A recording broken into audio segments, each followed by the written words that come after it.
ಈಗ ರಾಜ್ಯದಲ್ಲಿ ಸಾಕಷ್ಟು ಸದ್ದು ಮಾಡ್ತಾ ಇರ್ತಕ್ಕಂಥದ್ದು ಜಾತಿ ಗಣತಿ ವರದಿ. ಈ ವರದಿಯನ್ನು ಸಿದ್ಧಪಡಿಸ್ತಕ್ಕಂಥವ್ರು ಕಾಂತರಾಜು ಅವರು ಸರ್ ನಮ್ಮ ಜೊತೆಗಿದ್ದಾರೆ. ಅವ್ರನ್ನೇ ಕೇಳೋಣ, ಯಾವ ರೀತಿ ವರದಿ ತಯಾರಾಯಿತು, ಸಾಕಷ್ಟು ಆರೋಪಗಳು ಸಹ ಈ ವರದಿ ಮೇಲೆ ಕೇಳಬರ್ತವೆ, ಯಾಕೆ ಈ ಆರೋಪಗಳು ಕೇಳಬರ್ತವೆ ಅನ್ನೋ ಅವ್ರನ್ನೇ ಕೇಳೋಣ. ಸರ್ ನಮಸ್ತೆ. ನಮಸ್ಕಾರ.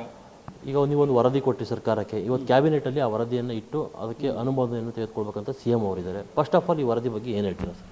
ಸರ್, ಮೊದಲನೇದಾಗಿ ನಾನು ಹೇಳ್ತಕ್ಕಂಥದ್ದು, ಈ ವರದಿ ಇವತ್ತು ಕ್ಯಾಬಿನೆಟ್ ಮುಂದೆ ಬರ್ತಕ್ಕಂಥದ್ದು ಭಾಳ ಸ್ವಾಗತಾರ್ಹ ಮತ್ತು ತುಂಬ ಸಂತೋಷದ ವಿಷಯ ಕೂಡ. ಯಾಕೆಂತ ಹೇಳಿದ್ರೆ ಇದು ಭಾಳ ಪ್ರಾಮುಖ್ಯವಾಗಿರ್ತಕ್ಕಂಥ ಸಮೀಕ್ಷೆ. ಇದು 1931 ನಂತರ ಇಂಥ ಒಂದು ಕಾರ್ಯಕ್ರಮ ದೇಶದಲ್ಲೇ ಆಗಿಲ್ಲ. ರಾಜ್ಯ ಮಟ್ಟದಲ್ಲೂ ಅಷ್ಟೇ ಅಂತಲ್ಲ, ರಾಷ್ಟ್ರ ಮಟ್ಟದಲ್ಲೂ ಆಗಿಲ್ಲ. ಅಂದರೆ ಇಲ್ಲಿ ಜಾತಿನೂ ಒಳಗೊಂಡಂತೆ ಆಗಿರ್ತಕ್ಕಂಥ ದೃಷ್ಟಿಯಿಂದ ಅದನ್ನು ನಾನು ಹೇಳ್ತಾ ಇದ್ದೇನೆ.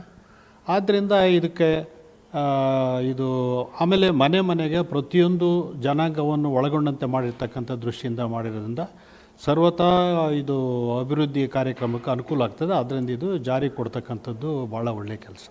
ಸೊ ಈಗಿನ ಸರ್ಕಾರದಲ್ಲಿರ್ತಕ್ಕಂಥವ್ರನ್ನೇ ಕೆಲವು ನಾಯಕರನ್ನೇ ಈ ವರದಿಯನ್ನು ಒಪ್ಪೋದಕ್ಕೆ ರೆಡಿ ಇಲ್ಲ, ಯಾಕೆ ಅಂತ ನೋಡಿ. ಈಗ ಇದು ಪ್ರಜಾಪ್ರಭುತ್ವ, ಅವ್ರವ್ರ ಅಭಿಪ್ರಾಯ. ಅವ್ರು ಯಾಕೆ ಒಪ್ಪಲ್ಲ ಅಂತಕ್ಕಂಥದ್ದು ನಮಗೆ ಗೊತ್ತಿಲ್ಲ. ಒಂದೇ ಒಂದು ಏನಂದರೆ ಹೇಳ್ತಕ್ಕಂಥದ್ದು, ಇದು ಅವೈಜ್ಞಾನಿಕ ಅಂತಕ್ಕಂಥ ಮಾತನ್ನು ಹೇಳ್ತಾರೆ. ನಾನು ಪತ್ರಿಕೆಯಲ್ಲಿ ಓದಿದ್ದೇನೆ. ಅವೈಜ್ಞಾನಿಕ ಅಂತ ಹೇಳಲಿಕ್ಕಾಗೋದಿಲ್ಲ. ಇದನ್ನೆಲ್ಲ ವರದಿನೆಲ್ಲ ನೋಡಬೇಕು. ಇದಕ್ಕೆ ವೈಜ್ಞಾನಿಕವಾಗಿ ಯಾವ ರೀತಿಯಲ್ಲಿ ಕಾರ್ಯಕ್ರಮ ಹಾಕ್ಕೋಬೇಕು, ಸಮೀಕ್ಷೆ ಮಾಡಬೇಕು ಅಂತಕ್ಕಂಥದ್ದು ಏನಿದೆಯಲ್ಲ, ಇಲ್ಲಿವರೆಗೆ ನಡೆದಿರ್ತಕ್ಕಂಥದ್ದು ಅದೇ ರೀತಿಯಲ್ಲೇ ಮಾಡಿರ್ತಕ್ಕಂಥದ್ದು. ಇದು ಹಿಂದೆ ಇಲ್ಲಿವರೆಗೂ ಒಂದು ಆಯೋಗ ವರದಿಯನ್ನು ತಯಾರು ಮಾಡಿ ಸರ್ಕಾರಕ್ಕೆ ಕೊಟ್ಟು, ಕೇಂದ್ರ ಸರ್ಕಾರ ಇರ್ಬೋದು, ರಾಜ್ಯ ಸರ್ಕಾರಕ್ಕಿರ್ಬೋದು, ಕೊಟ್ಟ ನಂತರ ಅದನ್ನು ಜಾರಿ ಕೊಟ್ಟಿರ್ತಕ್ಕಂಥ ಟೈಮ್ನಲ್ಲಿ ಏನೇನು ಅನುಸರಿಸಿರ್ತಾರೋ ಅದೇ ರೀತಿಯಲ್ಲಿ ಕೂಡ ನಾವು ಮಾಡಿರ್ತಕ್ಕಂಥ ಕಾರ್ಯಕ್ರಮಗಳು. ಅದಕ್ಕಿಂತನೂ ಈಗ ಇತ್ತೀಚಿನ ಬೆಳವಣಿಗೆ ಏನಾಗಿದೆ ಅದನ್ನು ಕೂಡ ಗಮನಿಸಿ ನಾವು ಮಾಡಿರ್ತಕ್ಕಂಥದ್ದು. ಆದ್ದರಿಂದ ಇದನ್ನು ಅವೈಜ್ಞಾನಿಕ ಅಂತ ಹೇಳಲಿಕ್ಕೆ ಆಗೋದಿಲ್ಲ. ಅವರ ಅಭಿಪ್ರಾಯ ಕೊಡ್ಬೋದು, ನಮಗೇನು ಸಂತೋಷ. ಅವರೇ ಯಾರೇ ಅಭಿಪ್ರಾಯ ಕೊಟ್ಟರು ಕೂಡ ಅವ್ರದ್ದು ಅಭಿಪ್ರಾಯ ಇರ್ಬೋದು ಅಷ್ಟೇ. ಯಾವುದೋ ಒಂದು ಸಮುದಾಯವನ್ನು ಓಲೈಕೆ ಮಾಡಿದ್ದಾರೆ ಈ ವರದಿಯಲ್ಲಿ, ಕೆಲವೊಂದಿಷ್ಟು ಸಮುದಾಯಗಳಿಗೆ ಅನ್ಯಾಯ ಆಗ್ತಾ ಇದೆ ಅನ್ನೋ ಒಂದು ಆರೋಪ ಸಹ ಕೇಳ್ಬೋದು. ಇಲ್ಲ, ಆ ಥರ ಪ್ರಯತ್ನ ಆಗ್ಲಿಕ್ಕೆ ಸಾಧ್ಯ ಇಲ್ಲ. ನಾವೇನು ಸಮೀಕ್ಷೆಯನ್ನು ಮಾಡಿದ್ದೀವೋ ಆ ಸಮೀಕ್ಷೆಯಲ್ಲಿ ಏನು ಬಂದಿದೆಯೋ ಅಂಕಿಅಂಶಗಳು, ಅದಕ್ಕೆ ಬರ್ತಕ್ಕಂಥ ಸಾರಾಂಶ ಏನಿದೆಯಲ್ಲ ಅದನ್ನೆಲ್ಲ ಕೂಡ ಗಮನಿಸಿ ನಾವು ಅದನ್ನು ಅಂಕಿಅಂಶಗಳ ಗಮನಿಸಿ ನಾವು ಮಾಡಿರ್ತಕ್ಕಂಥದ್ದಾಗಲಿ ಏನೋ ಇದಕ್ಕೇನು ನಾವು ವಿವರಗಳನ್ನ ತಯಾರು ಮಾಡಿಕೊಂಡು ತೊಗೊಂಡಿದ್ದೀವಲ್ಲ, ಸೊ ಅದನ್ನು ಆಧರಿಸೇ ಮಾಡಿರ್ತಕ್ಕಂಥದ್ದು. ಇದರಲ್ಲಿ ಯಾರಿಗೆ ಅನುಕೂಲ, ಯಾರಿಗೆ ಅನನುಕೂಲ ಅಥವಾ ಕಡಿಮೆ, ಇವರು ಜಾಸ್ತಿ ಅಂತಕ್ಕಂಥ ಮಾಡ್ತಾ ಸಂದರ್ಭಗಳು ಯಾವತ್ತೂ ಬಂದಿಲ್ಲ. ಒಕ್ಕಲಿಗ ಮತ್ತು ಲಿಂಗಾಯತ ಸಮುದಾಯಗಳು ಪ್ರಬಲವಾಗಿ ಈ ವರದಿಯನ್ನು ವಿರೋಧಿಸ್ತಾ ಇರ್ತಕ್ಕಂಥದ್ದು. ಯಾಕಂದರೆ ಜಯಪ್ರಕಾಶ್ ಹೆಗಡೆ ಅವರು ಸಹ ವರದಿಯನ್ನು ಕೊಟ್ಟಂಥ ಸಂದರ್ಭದಲ್ಲೂ ವಿರೋಧವನ್ನು ಮಾಡಿದರು.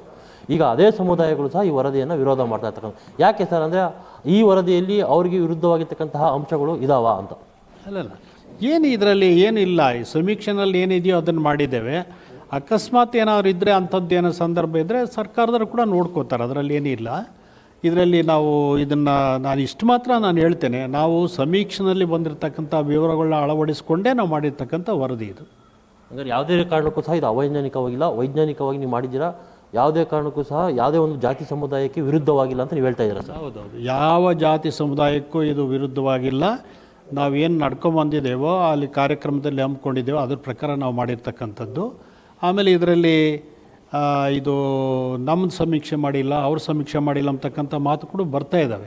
ಅದಿಲ್ಲ. ಅದಕ್ಕೆ ನಾವು ಪ್ರತಿಯೊಂದು ಮನೆಯೂ ಹೋಗಿ ನೋಡಿಕೊಂಡು ಮಾಡ್ಕೊಂಡು ಬರ್ತಕ್ಕಂಥ ಒಂದು ವ್ಯವಸ್ಥೆಯನ್ನು ಮಾಡಿದ್ದೀವಿ. ಅದಕ್ಕೆ ಸೂಪರ್ವಿಷನ್ ಕೂಡ ನಾವು ಮಾಡಿದ್ದೇವೆ, ಅದನ್ನು ಮಾಡಿದ್ದಾರೆ. ಈಗ ಯಾರು ನಮ್ಮ ಮನೆಗೆ ಬಂದಿಲ್ಲ ಅಂತಕ್ಕಂಥದ್ದು ಏನು ಹೇಳ್ತಾ ಇದ್ದಾರಲ್ಲ, ಅದು ಸತ್ಯ ಅಸತ್ಯ ಅಂತ ನಾನು ಈ ಸಂದರ್ಭದಲ್ಲಿ ಹೇಳಲಿಕ್ಕಾಗಲ್ಲ. ಅದು ರೆಕಾರ್ಡ್ ಪ್ರಕಾರ ಇರ್ತದೆ, ರೆಕಾರ್ಡ್ ನೋಡಿದರೆ ಗೊತ್ತಾಗುತ್ತೆ. ಸೊ ಕೊನೆಯದಾಗಿ ಎಷ್ಟು ಪುಟಗಳ ವರದಿ ಇದೆ, ಇದಕ್ಕೆ ಇವತ್ತು ಕ್ಯಾಬಿನೆಟಲ್ಲಿ ಅಪ್ರೂವಲ್ ಆದರೆ ಮಾತ್ರ ಮುಂದೆ ಬರುತ್ತೆ. ಅಕಸ್ಮಾತ್ ಇದನ್ನು ಮತ್ತೆ ತುಳಿಯುವಂಥ ಪ್ರಯತ್ನ ಆಗುತ್ತಾ ಅನ್ನೋದ್ರ ಬಗ್ಗೆ ನಿಮ್ಗೆ ಆತಂಕ ಇದೆಯಾ? ನೋಡಿ, ನನಗೆ ಆ ಆತಂಕ ಇಲ್ಲವೇ ಇಲ್ಲ. ಯಾಕೆ ಅಂತ ಹೇಳಿದ್ರೆ ಈ ಕಾರ್ಯಕ್ರಮನ, ಇದರ ಉದ್ದೇಶ, ಇದರ ಪ್ರಯೋಜನ ಎಲ್ಲರೂ ಅರ್ಥ ಮಾಡ್ಕೊಂಡಿರ್ತಕ್ಕಂಥದ್ದು. ಆಮೇಲೆ ಇದು ಎಲ್ಲ ಸಂಪೂರ್ಣ ಸಮಾಜಕ್ಕೆ ಅನುಕೂಲ ಆಗ್ತಕ್ಕಂಥ ದೃಷ್ಟಿಯಿಂದ ಇರೋದ್ರಿಂದ, ಅದರಲ್ಲೂ ಕೂಡ ಈಗ ಮುಖ್ಯಮಂತ್ರಿ ಆಗಿದ್ದಾರಲ್ಲ ಶ್ರೀ ಸಿದ್ದರಾಮಯ್ಯನವರು, ಅವರೇ ಮಾಡಿಸಿರ್ತಕ್ಕಂಥ ಕಾರ್ಯಕ್ರಮ ಇದು. ಅವರು ಸಾಮಾಜಿಕ ನ್ಯಾಯದ ಬಗ್ಗೆ ಬದ್ಧತೆ ಇದೆ. ಅದು ಯಾವತ್ತೂ ಕೂಡ ಇದನ್ನು ಜಾರಿ ತರತಕ್ಕಂಥ ಪ್ರಯತ್ನ ಅವ್ರ ಸರ್ಕಾರ ಮಾಡುತ್ತೆ ಅಂತಕ್ಕಂಥ ಬಲವಾದ ನಂಬಿಕೆ ನನಗಿದೆ. CM ಅವರು ರಾಜಕೀಯವಾಗಿ ಅಸ್ತ್ರ ಮಾಡ್ಕೊಂಡಿದ್ದಾರೆ ಈ ವರದಿಯನ್ನು.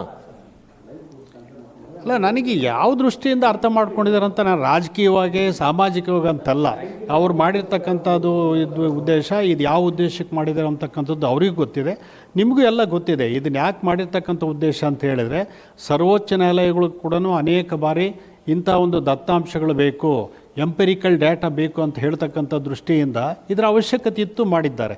ಆದ್ದರಿಂದ ನನ್ನ ಪ್ರಕಾರ ಇದನ್ನು ಸಂಪೂರ್ಣವಾಗಿ ಅವರು ಬರೀ ರಾಜಕೀಯವಾಗಿ ಅಷ್ಟೇ ಅಂತಲ್ಲ, ರಾಜಕೀಯವಾಗಿ, ಆರ್ಥಿಕವಾಗಿ, ಸಾಮಾಜಿಕವಾಗಿ, ಶಿಕ್ಷಣ ಕ್ಷೇತ್ರದಲ್ಲಿರ್ತಕ್ಕಂಥ ವ್ಯವಸ್ಥೆ ಕೂಡ ಅವರು ಅರ್ತಿರ್ತಕ್ಕಂಥವ್ರು. ಅದರಿಂದ ಇದನ್ನು ಜಾರಿಗೆ ಕೊಡ್ತಾರೆ ಅಂತಕ್ಕಂಥದ್ದು ಅವರ ಮಹದಾಸೆ ಏನಿತ್ತು ಅಂತ ಹೇಳಿದ್ರೆ, ಇಲ್ಲಿಯವರೆಗೆ ಏನು ಈ ಫಲಾನುಭವಿಗಳು ಆಗದೇ ಹೊರಗಡೆ ಉಳ್ಕೊಂಡಿರ್ತಕ್ಕಂಥರ ಇದ್ದಾರಲ್ಲ, ಅವ್ರನ್ನೂ ಕೂಡ ಒಳಗೊಂಡಂತೆ ಈ ಸಮೀಕ್ಷೆ ಬರಬೇಕು ಅಂತಕ್ಕಂಥ ದೃಷ್ಟಿಯಿಂದಲೇ ಮನೆ ಮನೆಗೆ ಹೋಗಿ ಪ್ರತಿಯೊಂದು ಸಮುದಾಯಗಳನ್ನು ಸೇರಿ ಮಾಡಬೇಕಂತಕ್ಕಂಥ ದೃಷ್ಟಿಯಿಂದ ಮಾಡಿಸಿರ್ತಕ್ಕಂಥದ್ದು.